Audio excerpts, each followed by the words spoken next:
Hey everybody, it's Pat here. I'm about to turn in the 2025 Honda Ridgeline TrailSport. I did a full detailed review and now I'm just going to give my final thoughts. So usually when I film, it's around Friday or Thursday, and then I turn it in on Monday. So every Monday we pick up a new vehicle and we do a review. So like and subscribe so we can keep doing that. And this is just gonna be not an in-depth review, but just my final thoughts on the Ridgeline as a whole, as a mid-level pickup truck. And so there we go. I'm just gonna turn it around. Enough of me. And here we are. So the 2025 Honda Ridgeline TrailSport, and TrailSport's a more, off-road capable vehicle, but really, when you look at it, ground clearance, not that great. Okay, so it's got less ground clearance than all the other ones you're going to see as far as off-road capable. So Trail Boss, FX4 and such. So this is like under 8 inches of ground clearance, and most of them have over 8 inches of ground clearance. So there's that. But you do have these all-terrain tires that it comes with. So that's one of the changes, and the only steel plate you have is under the drip pants, so not even steel plates throughout or the front. So drip pants only, but it does have a V6, 3.5 liter V6. I'm not gonna go through all the specs. That's something that you gotta go in my review to double check, but I like the sky blue color as a whole. I like the comfort of it. Just gonna open it up. So the seats for a wide person like myself are very, very comfortable. And that's one thing that I am very adamant about, is the Honda Ridgeline is the smoothest of the pickup trucks in this segment. It's going to give you the best, plush ride, right? It's going to feel less like a truck, more like the Honda Pilot, because it does share the frame of the Honda Pilot. So that's basically a big takeaway, is if you want a very smooth drive, because I drive 3 to 4 hours just to come and pick up these press vehicles. I live way out there, way far away from any press fleet, which kind of sucks for me, but that's my problem, not yours.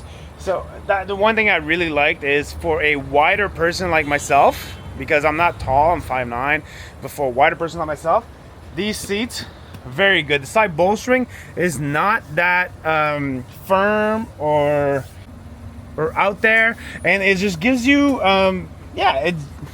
if you have a wide ass like myself, it's plenty of comfort. Now, one thing I'm not a big overly fan of is the piano key shifter. So it's not bad, you can landmark the reverse over here, thumb the drive, and that's your sports drive, and then you just got your drive mode. So I like this, the drive mode. There you go. I like the drive mode selector switch right here.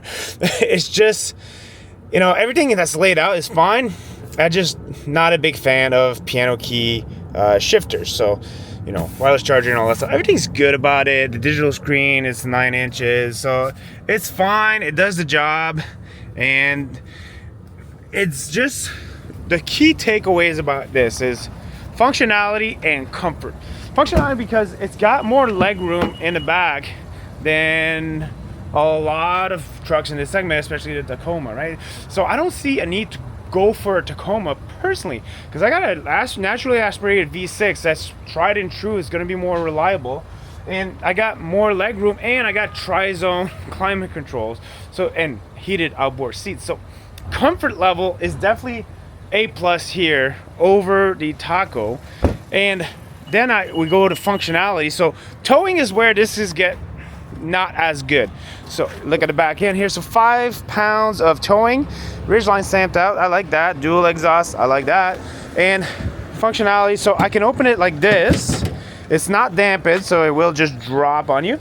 But also, let's see right here, release. So you have the door style, the swinging door style. Sorry, bushes.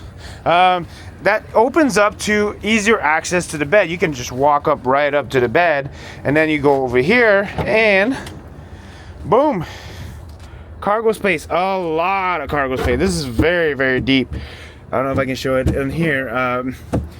This must be a fad that people are doing that now. They put they try to sit in the frunks of trucks, and so I could sit in this, but I don't know why you guys are trying to figure out how many bodies you can put in stuff. It's not a thing anymore. And spare tires, great.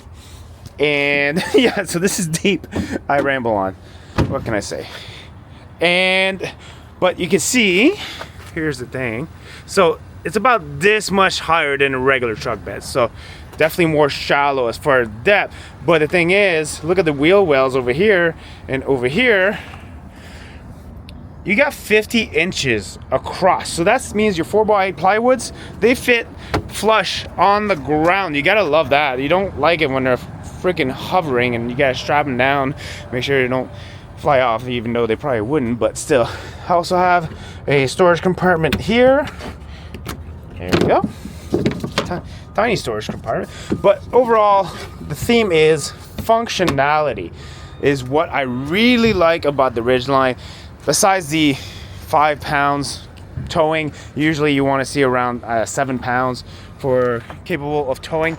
But the dual tailgate, you can swing it like that or drop it like this, not dampened, who cares? You can hold the tailgate down. You don't have to slam it down. But it's just overall functionality, I absolutely love. Overall comfort, I love. Capabilities, payload is like almost 1,500 pounds of payload. That is very, very good in this segment. The only thing is, I'd like it to see a little bit higher. You know, a 2-inch lift wouldn't hurt, especially for the TrailSport. If you get a TrailSport trim, I'd like to see like more, you know, off-road ruggedness that comes with it, because the all-wheel drive system is amazing. I went in some snow. Yeah, we still have snow. Not here in Montreal, but I'm like 4 hours that way north, and we still have plenty of snow. And I took this in the snow. Look at the main review. Go check out the main review. You'll see the video footage. I got some drone footage of that too, of going to snow, going up in trails. And the all-wheel drive system is one of the best because it kicks in a lot faster when it's declared. It catches your slippage, and then, you know, it progressively goes up so you don't keep sliding, but it does so in a quicker way than other trucks have done. Now, I'm not a Honda salesman. I couldn't care less what you guys buy. I just want you to watch my videos. That's basically it. But I will say that this is the smoothest of operators when it comes to the midsize pickup trucks. I want to hear your opinion. I want you guys to comment below. Let me know. Am I full of it? Which is fine if you want to tell me I'm full of it. I just want you to tell me why, because I don't delete any comments. I respond to every comment, and I want to know what you guys' points are, and perhaps they're valid. Is it capable? Yes. Is it as capable as others? Well, it depends. Towing? No. Is it as capable as others when it's called bed size? I say yes, because how often do you go high up in your bed? It really depends to you guys, but long distance drive, is it reliable? Yes. Is it more reliable than the Tacoma? Well, in the last 3 years, I don't know. That's up for discussion. Let's have the discussion below. Comment below. Natural aspirated V6 puts out lots of power. Is very get up and go. Go check out the full review. My name is Pat. I'll see you guys in the next one.